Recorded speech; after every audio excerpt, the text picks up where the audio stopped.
It's not working yet. Okay. This is amazing. What an amazing day we're having. How are you doing, Mr. Gallant? I'm doing fantastic. Amazing. We are live to all these wonderful people. I'll just give a couple of minutes because sometimes there's a little technical glitch or a delay. Let me know if everything's clear, if you're able to hear me.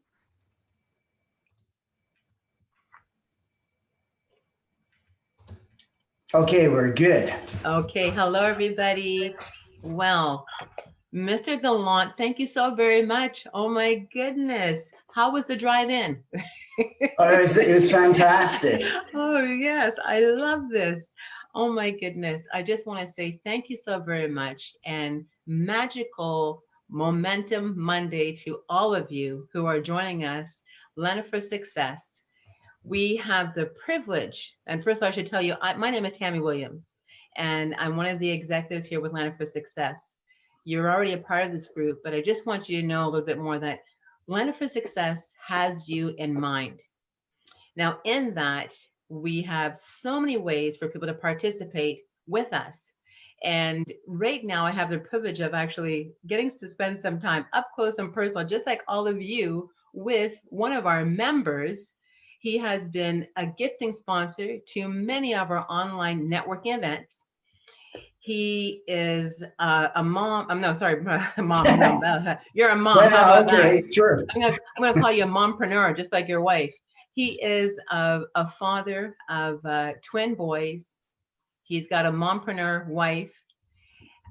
This gentleman has helped so many people in business all over the world. The accolades are so huge that if I actually talk a lot about it, you'll probably think it's not true. But at heart, I know it's hard, right? At heart, this is a gentleman. He's a CEO, first of all. Okay, anyone knows you don't get those initials lightly.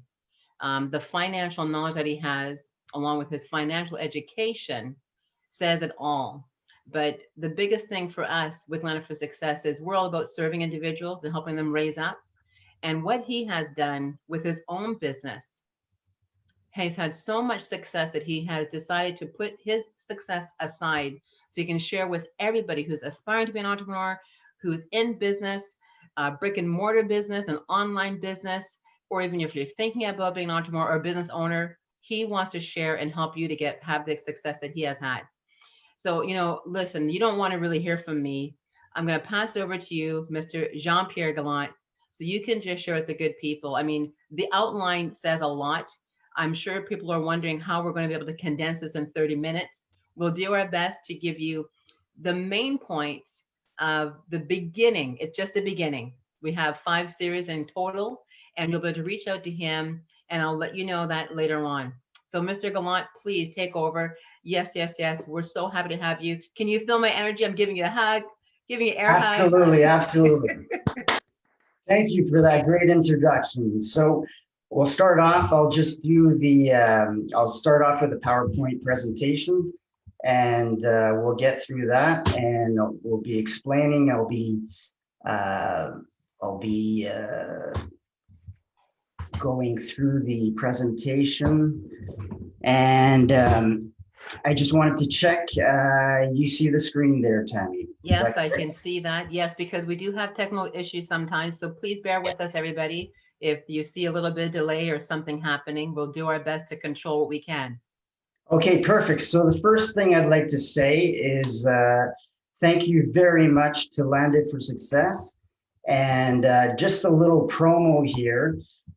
Thursday night, from 7 p.m. to 9 p.m., there's a free virtual event for Landed for Success.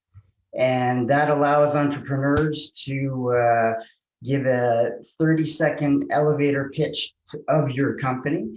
And it's free. It's a great networking event. And I recommend any of you that are entrepreneurs or thinking about being entrepreneurs to go directly to Landed for Success Facebook page and register, and hopefully we'll see you there. I'll be there as well as many other entrepreneurs. So to get started, there's as Tammy mentioned, this is a 5-part series. business success and profitability training. So this is applicable to anybody who has a small business, is a business owner, large corporations. Our firm does all sorts of consulting work. Mainly our customers are large corporations that have over $1 billion, but this is applicable to any small business. And we also do small businesses and help small businesses. So this is a perfect opportunity for you to get some free training. At least you get the fundamentals of business risk. And as I mentioned earlier, all these components that we'll be going through in the 5-part series, the 5-part episode, is really things that we see that are very common as businesses grow in their lifetime. So it doesn't matter at what point these components, these fundamental issues that we see in large corporations that have been in existence for 25, 30 years, some public companies as well that have been around for 100 years. So we've done work in all sorts of companies, whether they're young or they have history. These are really fundamental things that we see continuously. So this is this episode is mainly will focus around business risks, and the things that we'll be talking about is kind of how to identify business risk, either if you're a sole proprietorship, just to think about the way that your personality is, and perhaps you'll see certain things that you're more conservative in, or areas where your risk is you have a high risk tolerance. So we'll just use a couple of very practical examples so that everybody kind of gets on board. So a little bit about the company: one-stop shop for business solutions, complete, customized, unique services. We've been in existence for about 5 years now. I have a lot of experience, 30 years in the financial service industry. And that's right, I started when I was 12 years old.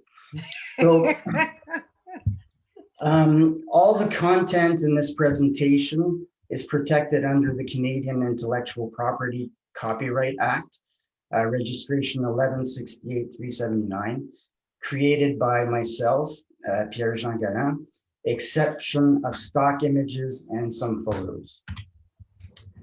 If you have any questions regarding our company, I suggest that you contact us on our website. It's a lot easier than sending emails because we'll get that directly to myself or to some of our employees. So please go to our website, CuServices.com, go to the contact page, write your name, email, phone number, address if you want, the subject, and a little bit about your company, and see how we could help. And we'll reach out to you almost immediately.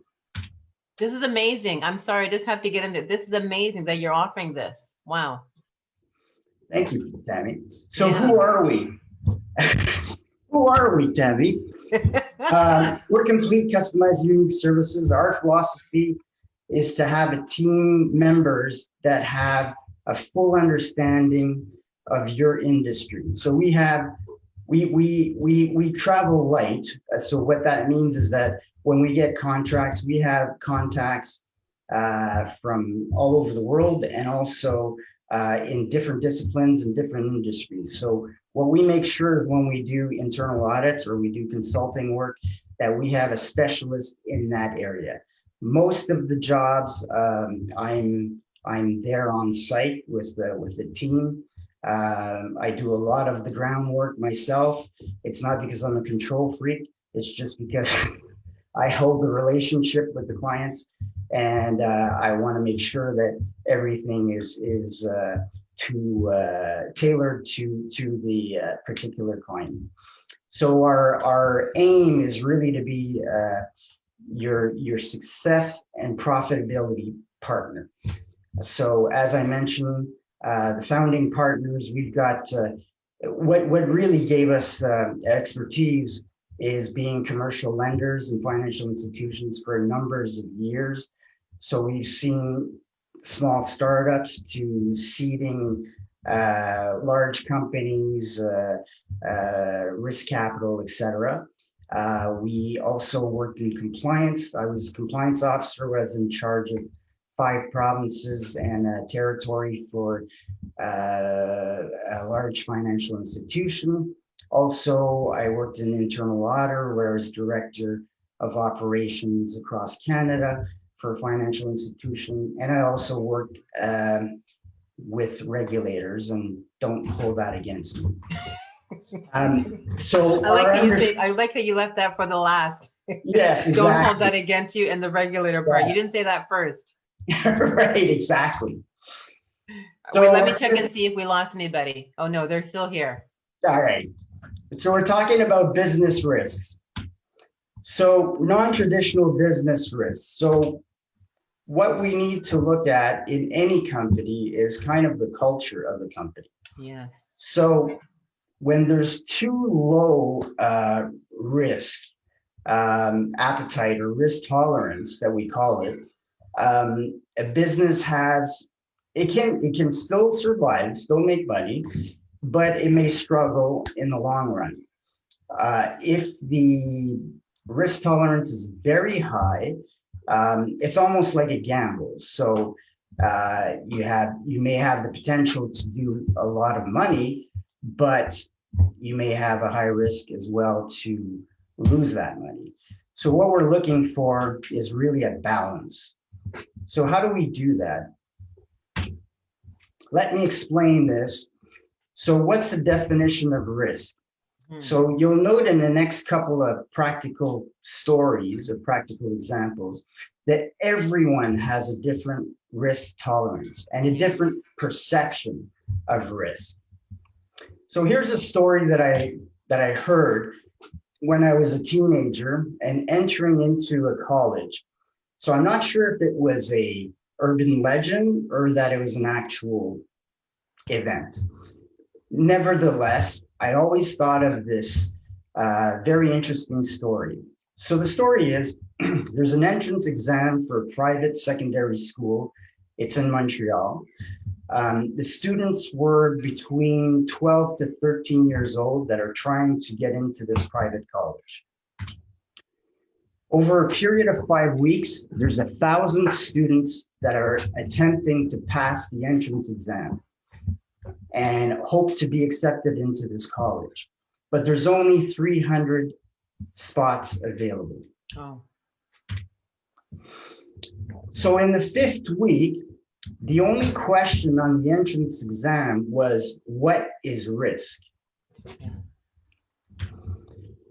So we called the student, it's a fictional name, Erica, which is the name of my wife, that Erica wrote these 2 words on the test paper. This is. So the answer to the question, what is risk? This is. She submitted her response and the examination paper to the supervisor and left the room. And she was accepted. Oh, wow. So what do you think about Erica's risk tolerance, Tammy? Well, I know Erica personally, so let me. Well, let's say that this is another Erica. Oh, another Erica? Ask me the question again. What do you think that Erica's risk tolerance was? Was it high risk to do that thing, or was it low risk? I think it was low risk. You think it was low risk? Yeah. This is a trick question because I'm not really good with tests. Well, It was, We have a little, you're really educated, but you and I spoken before about the learning ability. all right. Well, I would say that it was pretty high risk to do such a thing because normally people will try to describe, they will use different types of scenarios, will write Yes. a story about it. But all she did was write, this is risk. And it actually, that's exactly right. That what she did was very, very risky. So she just Wow. wrote two words on the exam paper, Yes. and then she left. So that I would consider that she has a very high risk tolerance. Oh, okay, okay. I see what you're saying. Okay, so she has a high risk tolerance because she answered that way, or Yeah, just because? Okay. yeah. Because normally people will try. Okay, well, what is risk? Risk is when you do this. They'll explain the consequences. A little bit of the history, what they perceive as risk, Yes. but what she actually did was the action of risk, Well, right? see, I'm terrible with those kind of questions on the spot. Honestly, like, yeah. So kudos to her for that because I would be thinking, what do they want answered? What kind of answer? Like trying to kind of get ahead of it. So yeah, I would be terrible for that. Yeah. Well, not necessarily. I mean, this was just a very original way of displaying the actual action of risk. Hmm. So this And you tricked also. me. You didn't tell me that was going to be tested here live. So Oh, I'm I'm so going to get sorry. back to I'm you. so I'm sorry. going to get, Should have given you oh, the answers oh, you're going to pay for before, this. Trust me. but then the risk was that you got it wrong, Tammy. No, you didn't get it wrong. There's no right answer. There's no right answer. But everybody would have a different answer Yes. to risk. What is risk? Yes. Okay, so when I was a teenager, I thought that this character or this person, Erica, did something really brilliant. But when I started specializing in risk management about 25 years ago, I started thinking maybe Erica didn't want to get accepted to that school for personal reasons. Either her friends didn't go to that college, or maybe she felt that her parents couldn't afford it. In which case she thought, well, you know what? I'll just write this, and I won't get accepted. I don't know if that was the case, but if it was the case, then her answer totally backfired or her plan backfired. Either way, it's safe to say, Tammy, that she had a very high risk tolerance and risk appetite, as this was kind of a gamble, right? She Yes. could have, I would say, 50% she could have gotten accepted, or 50% the person that was correcting the exam would have said, well, this is ridiculous, right? Yes. All right. So today in 2020, I ask you, or I ask myself, Okay. would you take the same risk as Erica took in 2020? So with all your experience and all your life events, would you do what she did today? If you were, I don't know, applying to go to university for night courses and they had an entrance exam, personally, I would. And why would I today? I wouldn't have when I was 13 years old, because I was insecure. I had, I was dependent of my parents. Yes. But today, in my life experience, I have more confidence. I have less insecurities. I'm not dependent on my parents' approval, and I'm not concerned about what others think. Yes. That's kind of a lie, but in general, I'm not too concerned about what other people think. I like how you said that. In general, I'm not too concerned.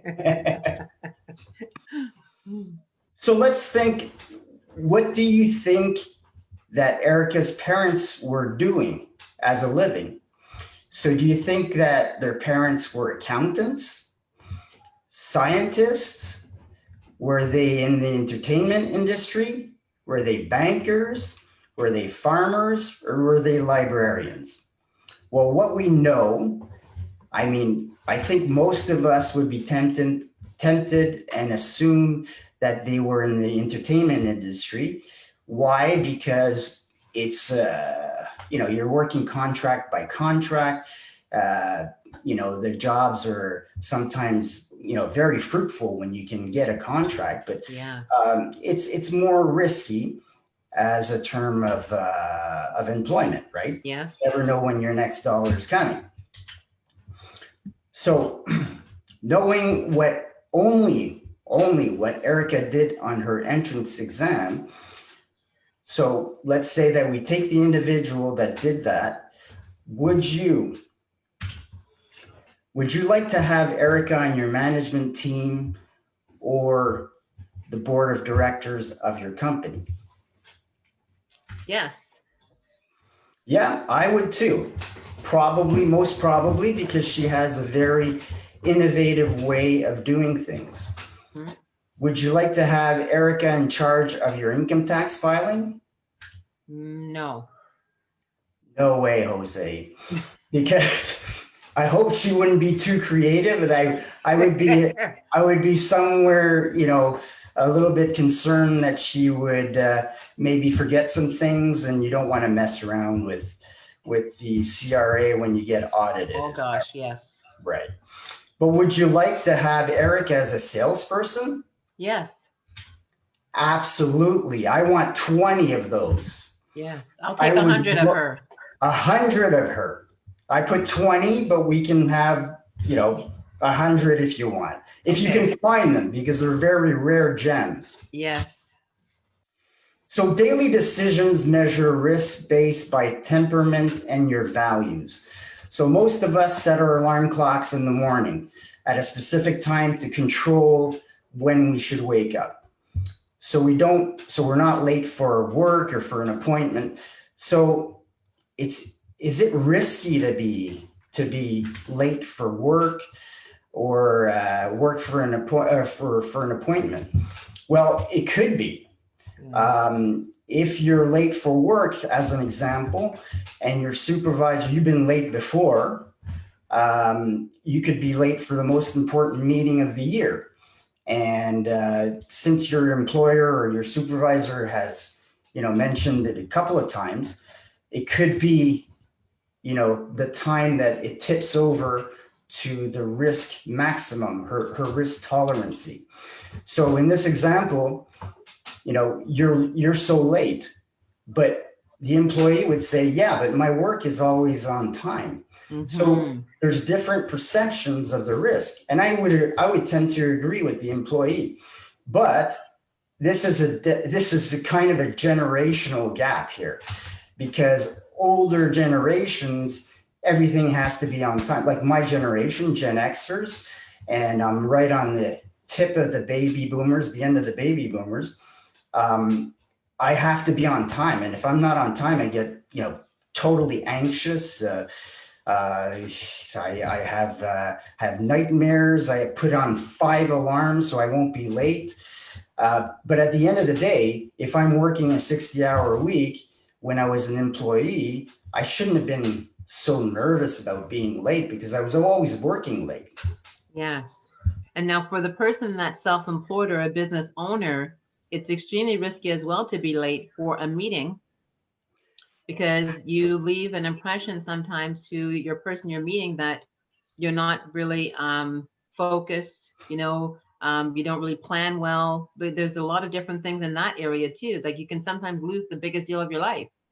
You're absolutely right. One thing that's interesting though, Tammy, I had an experience with a crowdfunding financial institution, fintech, a couple of months ago, right before the pandemic hit. Okay. In February. So I went there, on time, dressed up with a suit and everything. Well, the average age of the employees there is in the mid-20s, early 20s to, late 20s. And everybody there was in t-shirt and jeans, and they were laid back, and so it's a very, you have to, like, we're always on. I mean, okay, I don't want to generalize, but you're being recorded that you're always on time. I am not. I will not say that. But Okay. generally, older generations are always on time, and there's a certain standard that we want to follow. Yes. However, the younger generations don't have, and it's not bad at all. Actually, it would be a lot better if everybody was more laid back. I was thinking of an example the other day. My kids wanted, because this is kind of a strange story, but they said, you know what, we don't like wearing the mask because then we smell our breaths. So they, so my wife gave them some gum. So I gave them some gum while I was in the car, and I said, you know what, you can't have gum when you go to your classroom. And they're like, why? I said, I don't know, because when I was a kid, they used to take your gum, put it on your nose, and put you in the corner. I heard about those things. And then I thought about it, and I said, what why was that way? Who cares if you chew gum? Actually, probably is better for learning because it relaxes you. Uh, but anyway, I digress. So we automatically measure risks internally by the consequences that we imagine, Yes.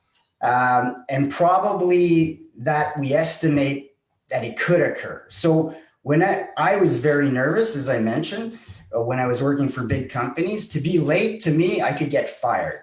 Mhm. That was what I thought. And perhaps that was because of my father. I don't know. You had to be on time. He was always on time. It was very important to him. Yes. But because it's not a science, sorry, we don't always accurately measure the consequences and final impacts because we're skewed by them, by our temperament and by our past experiences. So in this example, the supervisor says, well, you're fired because you're late. And then she said, the employee responds, well, thank you so much. You rule. And perhaps that employee is very, has different plans, wanted to go back to school, wanted to open her own business. But she seems to be, you know what? I can't work for you anymore because you're on a different page. So that's important too, to understand, your staff and your clients especially, because if your clients are younger and you're an older generation, you have to take that into consideration. Demographic risk, we'll be seeing that a little bit later. Oh, yes. So essentially, we're creating limits on our personal tolerance and believe that everyone's limit is the same as ours. While it is impossible that two twins have the same risk tolerance. And believe me, as Tammy mentioned, I'm a dad of twins. So they have completely different personalities. They fit together well. They love each other. They hate each other. They love each other again, but they're totally different. I had one of the twins that was afraid of going on a swing. The other one wanted to go and, wanted the swing to go around the bar. Just very, very different temperaments. How about Charlie? So here's another example. So in our alarm clock example, if Erica's nature is being laid back and easygoing, she probably is never stressed out for being late for work. Mm-hmm. And doesn't even consider that it could be a consequence of losing her job. While Charlie, he suffers from anxiety as if he's 1 second late for work. And why? Because Saturday, the 9th of December, 1978, he woke up late to deliver his morning paper route because there was a power failure and his radio alarm clock didn't go off on time. So he was fired because 25 clients complained that they didn't get the Saturday comic strips on time for breakfast, and some had missed important TV shows because they didn't have the TV guide. Perhaps half of the population that are actually viewing this right now have no idea what we're talking about. They're probably saying, did they say a radio clock? What is that? Exactly. So, folks, for those that are a little bit younger, the Saturday newspaper was the most important of the week. Yes. It had the TV guide, so you knew what was on TV, if some of you know what a TV is. And you had your shows, you couldn't stream them, you couldn't watch them all the time, you couldn't repeat them. It was once a week. Thursday night at 8 o'clock, the Carol Burnett show. And if you missed it, you'd have to wait 20 years to see the repeats. Anyway, so what happened to our poor They don't know what Carol Burnett show is. Okay. I don't know what else to say. A Facebook episode. It's not bad that you don't know this, by the way. It's perfectly natural. Additionally, he had friction with his high school sweetheart because he didn't have the money to buy her the Chic Le Freak 8-track tape for Christmas that he promised. So I won't get into that, but basically it was MP3 recording or music that was available on this huge thing that was really impractical and didn't last very long. So how about Charlie's dad? Well, lastly, Charlie's dad worked for the newspaper. So he was furious because he worked at as the printing machinist at the newspaper, and all of his friends razzed him about his son getting fired from the paper in 1978. So, that can have a huge impression on somebody's risk tolerance. So if we're looking at the same example, would you hire Charlie as a sales manager for your company, or would you put him in charge of sales? Probably not. Exactly. So defining risk, again, it's difficult to accurately define and measure business risk. However, being proactive and providing a proper assessment tailored for your business will help you mitigate the risk. So whether you're a CRO, Chief Risk Officer of a large corporation designing ERMs, enterprise-wide risk management model, or a small business owner deciding if you will design a new product or launch a new product, management of board of directors should not only consider Erica's and Charlie's perspective, but also view the different line levels of the organization, and most importantly, specific to its external environment and challenges. So your clients, their perception, and the feedback. So as a new business owner, this information is really practical because you have to look at your own personality and see where your limits are. And if you're extremely, extremely conservative, then maybe, being a business owner is not for yourself. But look at myself. I was, growing up, my father was a banker for 45 years. When I was in the banking industry, I'd see these entrepreneurs and say, my God, they're ready to put up their wives in the kitchen sink for your collateral on this loan. And I couldn't fathom the idea of becoming a business owner. But, go down, 20 years later, and I think this is the greatest thing I've ever done, because I realized that it was very hard for me and my personality to work for somebody because I like to be in charge. Not with my wife, though. I respect her. Yeah, that won't happen. Remember, I said mompreneur by accident to you, but that's because she was in my head. But you know what's interesting to me about this, Mr. Gallant, is that the risk assessment tool that you're shared with us here, it's not something that we get. Like, I know lots of people, I don't remember anyone even, I've been to different business centers to start up a business, to find out what's the stages and the process I should go through. I don't remember anyone ever talking about, and this is a really fun example, and fun stories here on giving us risk analysis for business. So why do you think this part is missing? Because you said something at the end, which is really important, that it might not necessarily be for you based on your risk tolerance. How do we get this to be one of the first things after, I guess, they have their idea or their business plan, to make sure that they're led through the process properly? Because the sad reality is that what you just said about having a risk or not, some people won't know that they shouldn't be doing it. Right. So how do you get this out there to everybody before So, they even? yeah, I think the focus here, and we'll kind of go through this very quickly because I know there's not a lot of time left. Okay. But it's really to stop thinking about your product. Stop thinking about your product. And stop thinking about, oh, I'm going to put this on social media. We're gonna talk about marketing in the future.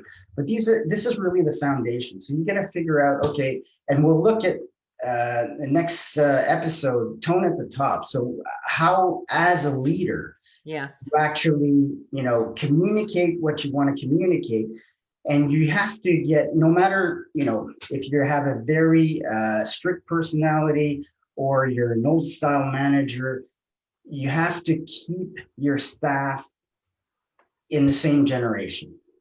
Otherwise, trying to, like, I had bosses, they would, I had bullies as bosses. Seriously, I had bullies as teachers. So I didn't want to become like that, but that's, if I had that, I would obey, rather than, accept.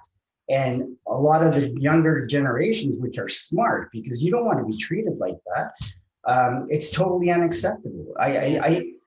Today, what bosses did to me, I would be able to go to HR and get those people fired. But back then, that's the way it was, right? Yeah. So you want to look at your control environment before you look at your end-to-end process. So end-to-end process and monitoring. So this is really what we go through when we're hired as consultants. This is our whole process, and I won't go through it too much, but you see there's a lot of, planning, the risk assessment. We develop a tailored program for you, schedule employees. When we do any type of, mainly if we're going to do a strategic consulting gig, we will interview everybody in the organization at every level, right? Because we've gotten some great ideas. From example, when we're doing a financial institution, some tellers have such great ideas that we bring that to the top. And that's the way an organization should be. So what we do is we look at root cause analysis and the methodology. So in this example here, this was actually happened to me. My car, this is in the 90s, I had trouble starting it, it would run a while and then it just stall. It was a beautiful, I was single at the time. It was a beautiful Tiburon, Hyundai Tiburon SE, blue, only 300 made. Anyway, I digress. It was a nice sports car. So it just kept on stalling. So I brought it to the mechanic. The mechanic said, well, something wrong with your spark plugs. Looked at that, didn't work. Brought it back to the mechanic. Said, well, maybe it's the pumps. Maybe it's the.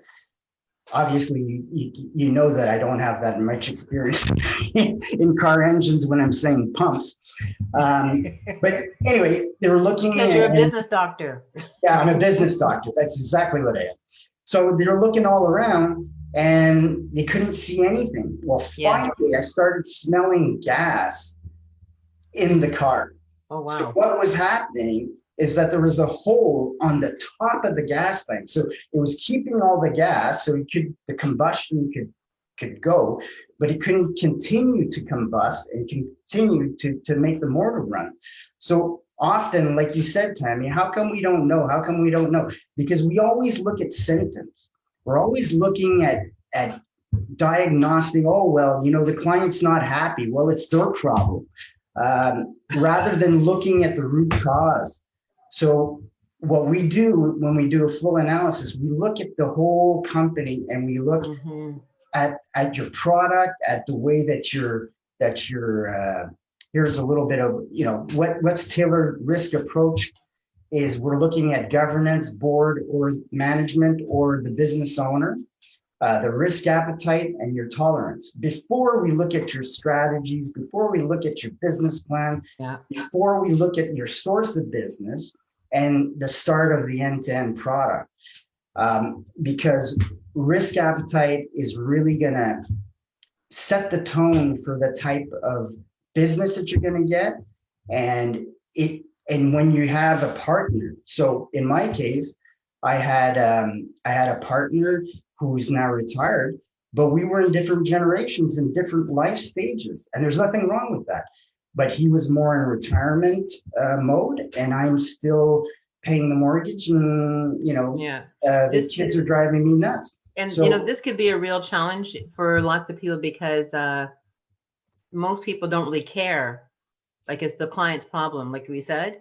So when you have someone that's very service oriented who wants to go above and beyond what the status quo is in that company, and the company's all about the sales and the sales and sales, it really can tug at your heart on how you would actually be able to continue in that role. And even if you have business partners, because they want to see, the money there. So how do you actually coach somebody in that area? Because it's kind of leading to that.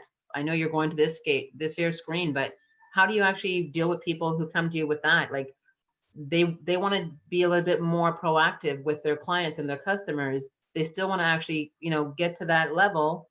The risk tolerance they have is high, but how do you help them balance that? Because that's something like, I don't know, most people need to learn how to master that. Yeah, well, that's, there's a two-part. If you're a smaller business, it's easy to identify and easy to talk about it, but everything has to be out in the open. And that's kind of like when we issue reports and presentations after we do our consulting work.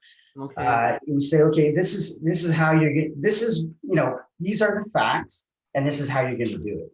You have to think about, okay, well, what is the problem? So we didn't necessarily have a problem, my partner and I, but we had to recognize, and he recognized it very well. He says, you know what, I'm in retirement mode, so I want to take it easy. And I know that you got the kids and everything, you're like in the prime of your career. So, we had to balance that out. And you know what? We were a great combination, right? He had, more knowledge than I did, and I learned from him. And, he was also learning from me, right? Because, we bounce out ideas off each other. So we had a very good synergy, but that's important when a lot of what I'll show you in the next slide. So this is really your review of the end-to-end process, which is really what, you're trying to sell. So if you have reliance on suppliers, which is another risk, operational risk, expense. If you're paying staff that is not in line with your values, then that's a huge risk. It doesn't matter if they're not that expensive or expenses are fine, but do you have the right people in the right chairs? And obviously the monitoring, so review of the monitoring, but all that has to be aligned. So, you start off with the governance, you start off with different things.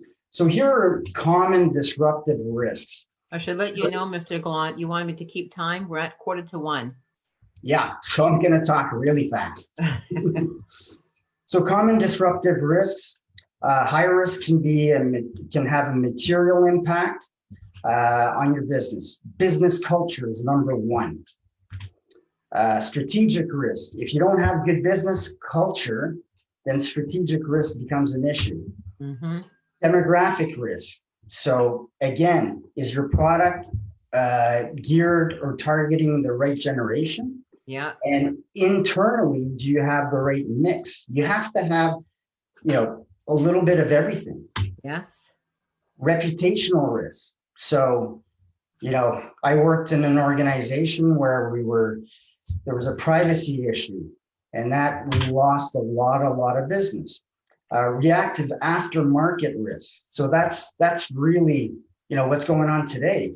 If you were not online, Oh boy. the pandemic hit, you're nowhere. Retail is really suffering.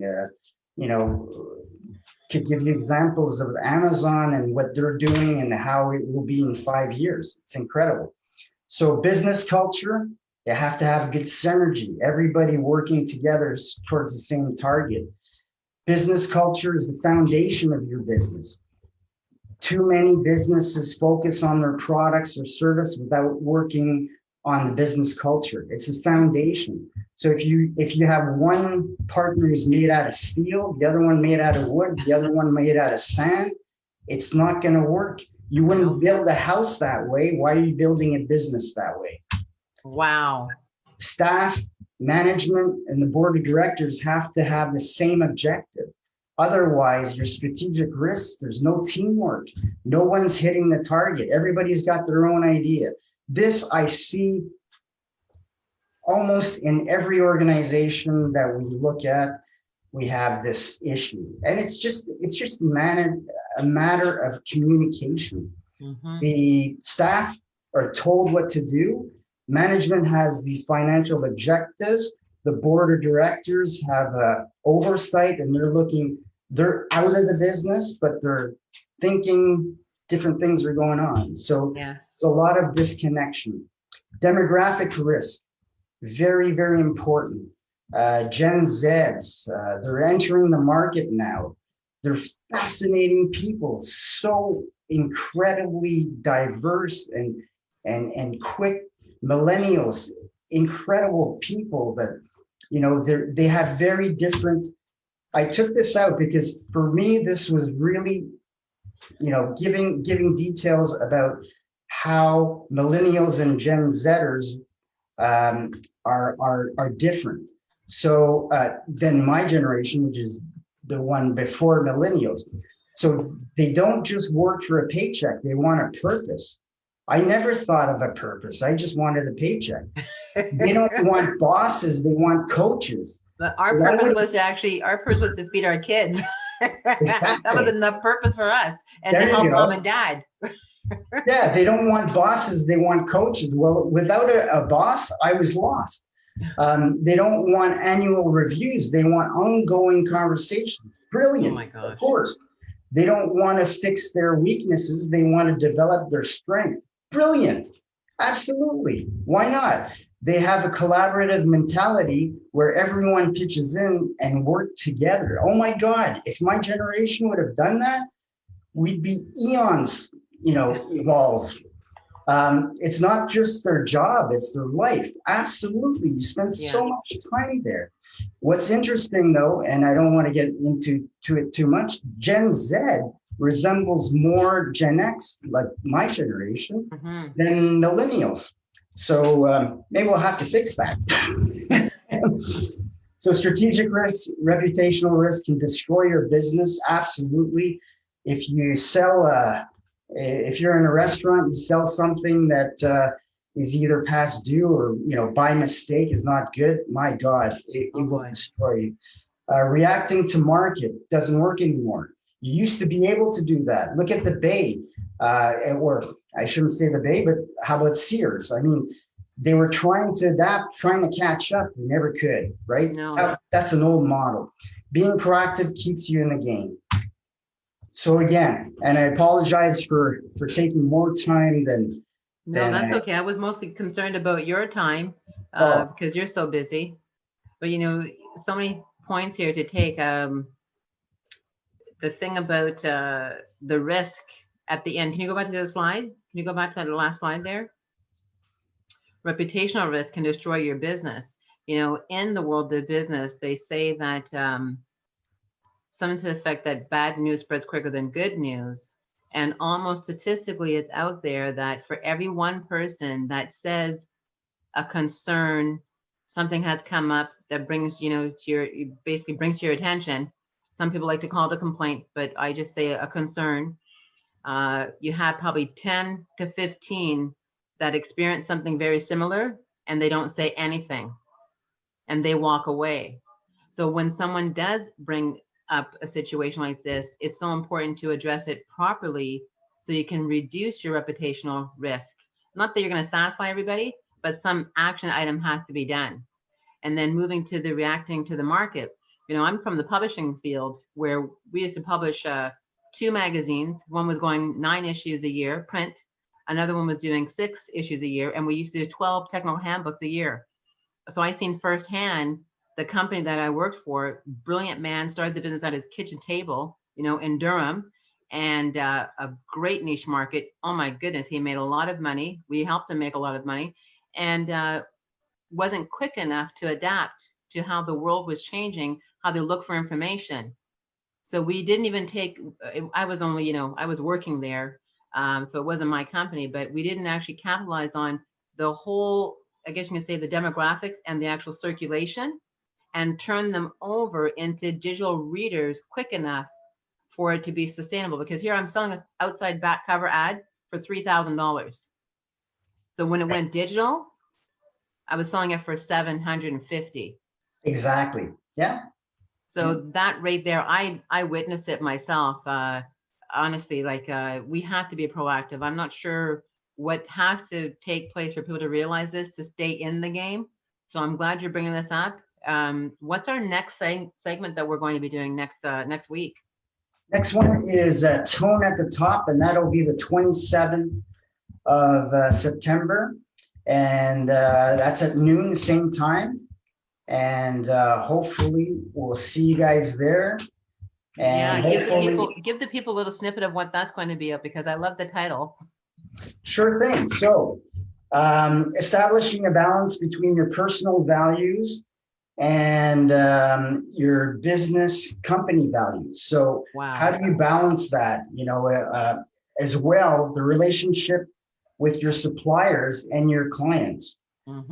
Implement values in your strategic plan via HR and future staffing. How do you keep, like I said before, right?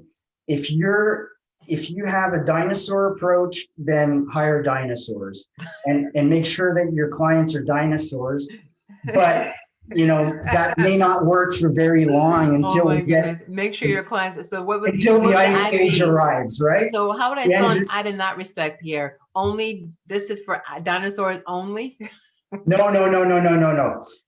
But what I'm trying to say is that if your product or service is for a young crowd, then keep your staff young.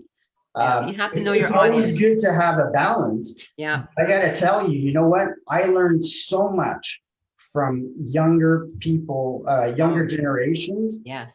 And they are brilliant. And you know what? They keep me real. They keep the pulse going. Because unfortunately, Tammy, and you know as well as I do, I'm not saying that you're probably a lot younger than I am, but yes, I am. We were brought up in a very strict environment, and we have a lot of wearing a hat in a restaurant. I mean, to me, oh my God, really? You're wearing a hat in a restaurant? But at the end of the day, why? Why would I care? Everybody wears the hat in a restaurant, and they'll wear a hat in an elevator. But it's just some stupid rule that I was given as a child. And I don't know, my grandpa did the same thing, but to me, what he taught me was a sign of respect to taking it off. Right, exactly. You take it off, right? You don't wear that. So when I see people, in their 30s, 40s, and in a restaurant and have their hat. I say, well, that's not right. But then you have to think about it. Why isn't it not right? Yeah. It doesn't matter anymore, right? It's like, there's tons of professionals there that don't wear a suit. That's fine. But me, I feel that I have to, this is my mask, right? The other mask, but I have to wear this in order to work. Otherwise, I feel like, well, I'm at home or watching the hockey game, it's just, it's things that we were taught, and, we have to be open, right? Yes. Open to new things. That's amazing. Thank you so very much. Oh my goodness. You and I can talk forever, and we do.